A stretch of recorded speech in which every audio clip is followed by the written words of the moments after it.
جڑا بندہ تشہد جلی ولی اللہ نہیں پڑھدا انہوں ولد الزنا آکھا جا رہے، انہوں حرامی آکھا جا رہے، حتیٰ کہ آکھا جا رہے انہوں مصافحہ نہ کرو۔ اور میرے محترم اگر ذمہ داران اور بانیان اور صاحبان ممبر اسی طرح خاموش رہے تو وقت دور نہیں جد اس مسئلے دی بنیاد تے قتل نو مباح قرار دیتا۔ ویسے ہر کہیں کافر کافر شیعہ کافر آکھے، دیوارہ تے لکھیا گیا، پمفلٹ تقسیم کیتے گئے، مگر شیعہ نے آج تک کہ نبی دے امتی نو کافر نہیں آکھیا یا انہاں دے خون نو مباح۔ لیکن کتنی بدقسمتی ہے کہ ساڑھے اپنے اندر تکفیری گروہ پیدا ہو گئے کہ خود شیعہ دے اندر محض ایک تشہد دی بنیاد تے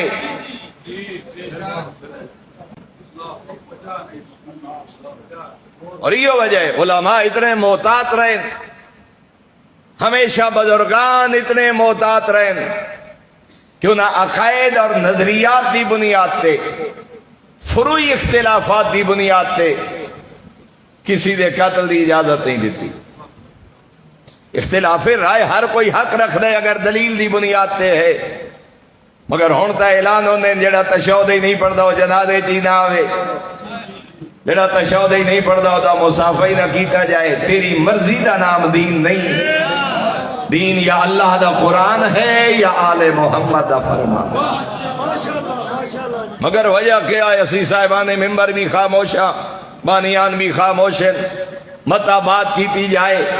ڈائری نہ چلے، متا بات کیتی جائے، لیکن ہن اس طرح خاموشی دا وقت نہیں، دلیل نال بات کیتی جائے تاکہ اس قوم نو اس آمن والے جڑا خود تکفیری شدت دا نتیجہ ہے کہ چند لوگاں دی ہٹ دھرمی اور ذاتی وجہ تو ضدی وجہ تو اس ملت اور مذہب نو اتنا تقسیم کیتا جا رہا کہ علال اعلان کفر اور شرک، اور علال اعلان غلو اور تفویض، اور علال اعلان مکتب اہل بیت دے پیروکاران نے خلاف گستاخیاں۔ میں نے کئی حق دیتا ہے میں عقیدہ امامت اقرار کرن والے نو حرام زادہ آکھا،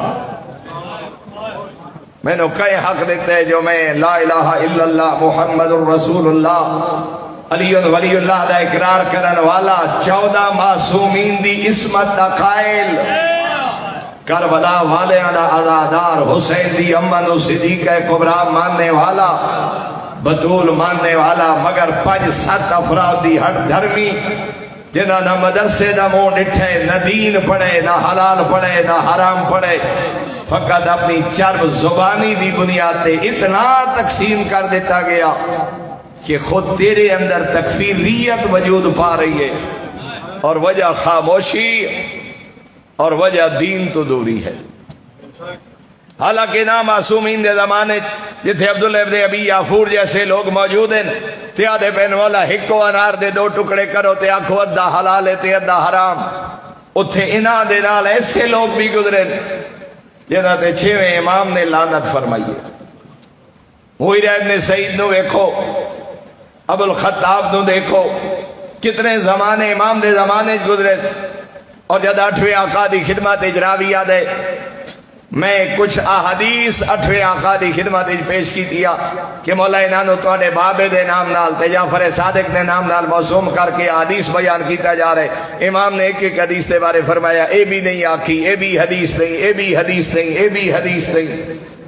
حیران ہو گیا، مولا توڑی زندگی دے حالت توڑے بعد کیا بنسی؟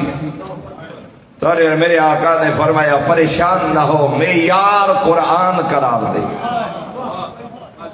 فرمایا ہو ہی نہیں سکتا ساڈا قول ہوئے اور قرآن دا مخالف ہوئے، ہو ہی نہیں سکتا جو ساڈی بات ہوئے اور اسا کدی آکھے ہی نہیں کہ کالا فلاں و فلاں کہ فلاں فلاں نے جملہ آکھیا۔ فرمایا اسا آل محمد جدائی بیان کرے سیئے، یا قال اللہ الحکیم آکھ سیئے یا قال رسول اللہ آکھ سیئے۔